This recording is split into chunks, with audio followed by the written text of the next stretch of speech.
Yatwadum TV Prantober Kasiano so na sabeye na BC sohwe ye beba Brim Central mensimu wapoye mantamu mofra no betwa ne yenti womra hye ma de hye wachim odan batom pesua so ya Alexander Kwasi Akwa wono ankasa aye mock exams de ma BC candidate won wo mensi no emu a womuntu ahwe wono ne botom ene wode eboa won sabeye a onso betimi abo homoden BC sohwe a eda wanimo Emrase bedwane ogina mu amanfo wa achem dan baton pesua so nukru ya yo so afa bedi echa wo sharp omden so Alexander Kwasi Akwa echiremu a humesua mapa yade a ye nani so ade hunu pa ewo na baton pesua no so ne senti kwanu ase bi obefa so a ebegina no obeye ne sa ne senti wa hyehye mock exam amadu siafo apem ahana ne adusia nwotwe wo mokwa akwachire BC ewo Brim Central enwumesua kwanchefo eye Estakwe so a woni nsemchefo twetwe sankomoyi MP mock exam fourth one ni butane say MP de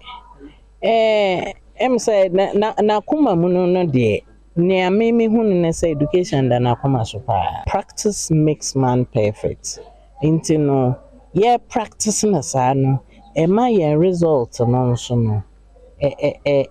ekokan e ma ye result no ekokan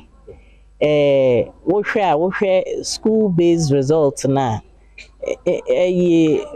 akokan me nkita we no school based mocks no so no but MP me why mensini penipo Brim Central mensini ne mo Joyce Ajua ejiwa ene gina mrahye bedwane no anamu kasa ye a wode to adesuafo ye nim se wo mo wontirimo po se wo besua de ye no wanya ban scholarship bi e de atoa won suko no eso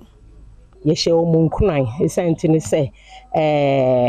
ye time ye nya ne sa na emre atisen no na enkwala no twro no ye ko ho se ye kwa akohye omunkunan se de ebeye a ombetimi atwro na omotwa ne yie teacherfo na ye omode wo school na to de bi ne ye pon a omopon a obon na enkwala ne gina baabi no omo hye baabi a enka ense emfata enti yetu omofo especially ma no se de ebeye a omopon no omko school a omoma omwoma no enye omadamfo esanse yese nyonko bone wo ese obrapa enti me fa sa akwanya ne so etu omofo